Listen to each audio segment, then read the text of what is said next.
É o seguinte, os mais esotéricos adoram. Claro, os mais curiosos também. E você? Já certamente ouviu falar no tarô, o jogo de cartas utilizado para prever o futuro. Jogo? Será que é um jogo? São as cartas. A gente vai explicar tudo isso. Que tal saber mais sobre ele? Ah, e tem mais. Se você não acredita, ou porventura a sua religião não concorda, não importa. Entenda como uma curiosidade, como história. É isso que a gente vai dividir com você a partir de agora. E quem explica mais a respeito do assunto é o tarólogo João Paulo Miranda. João, que alegria ter você aqui. Obrigado pela presença. Eu que agradeço. Que alegria a gente poder falar sobre isso. João, antes de mais nada, vamos explicar para as pessoas a origem do nome tarô. De onde vem? O que significa? Pois é, Zucatelli, é um nome que, se você for observar, ele não tem conotação nenhuma com a língua portuguesa, né? Porque, na verdade, ele é um anagrama, ele é uma sigla. É uma sigla? É, ele é uma sigla, né? Que ele, se você fizer um jogo com as letras, ele pode se transformar em Torá, que é uma palavra hebraica que significa lei. Sim. Né? As leis de Moisés, a Torá. Né? E se você fizer uma outra inversão de palavras, você chega no sentido de rota. E rota indica o quê? Um caminho. Vamos lá, dizem que a origem é Egito Antigo, tá correto? Tá correto, Zucatelli. Porque assim, a civilização egípcia, né, ela surgiu como uma descendente direta dos Atlantes. Tá? O Egito, a civilização egípcia nasceu diretamente da Atlante. Tá? E o tarô, no atual ciclo evolutivo, nesse atual contexto, nasceu no Egito, descendente de um tarô que existia na fase Atlante. Entendeu? Então, ali no Egito, nasceram, através de uma figura de um ser que se chamou Hermes o Trismegisto, né, que foi integrado no panteão egípcio como deus Tote. Entendi. E depois houve a conexão com a mitologia grega com o deus Hermes ou Hermés e depois a romana Mercúrio, tá? Mas essa figura, esse ser, essa consciência que é Hermes o Trismegisto, ele trouxe os 78 arcanos do tarô. Entendeu? A consciência dele, o ser, trouxe esse conhecimento para os hierofantes, que eram os sacerdotes iniciados no Antigo Egito. Cada um deles está representado numa carta? É isso? Cada um desses mistérios? Sim, né? Sim. Cada lâmina do tarô tem uma simbologia e representa vamos dizer, um mistério. Qual é a relação com os ciganos?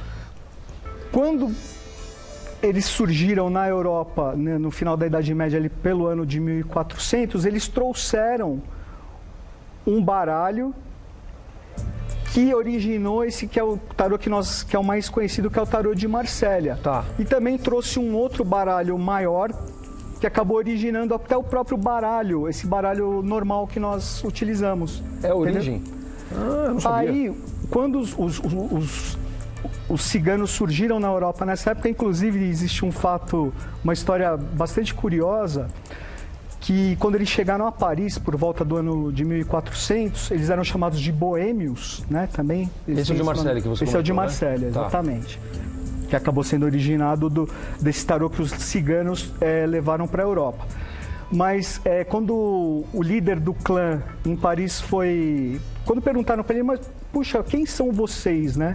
O líder do clã falou, eu sou o rei, esta é minha rainha, este é o conde, este é o que nos diverte, é o bobo, e os outros 10 fazem parte da nossa corte. Né? Então ali está toda essa questão ligada ao baralho, como nós conhecemos. Exatamente. Sensacional.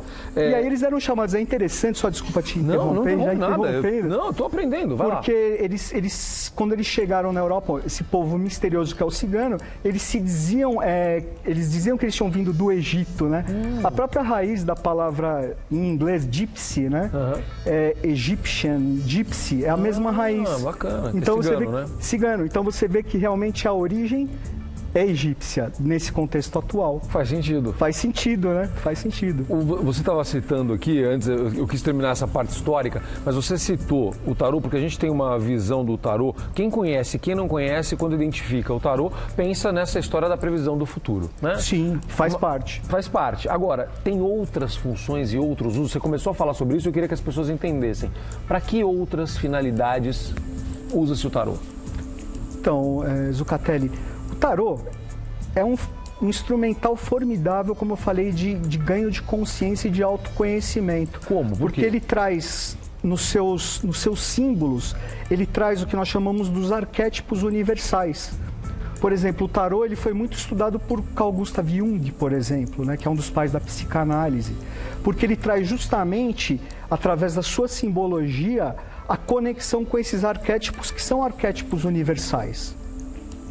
Então, tá dentro do tarô cifrado toda a história da origem e formação do universo e da formação e evolução humana também.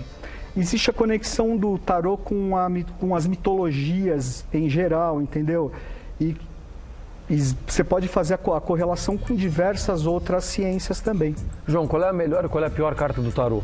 Pois, Zucatelli, você sabe que não existe uma resposta, porque é assim, todos os arcanos, né, como portais, como instrumentos de consciência, eles têm a polaridade, né? Nós chamamos da lei da polaridade, que é uma das leis herméticas.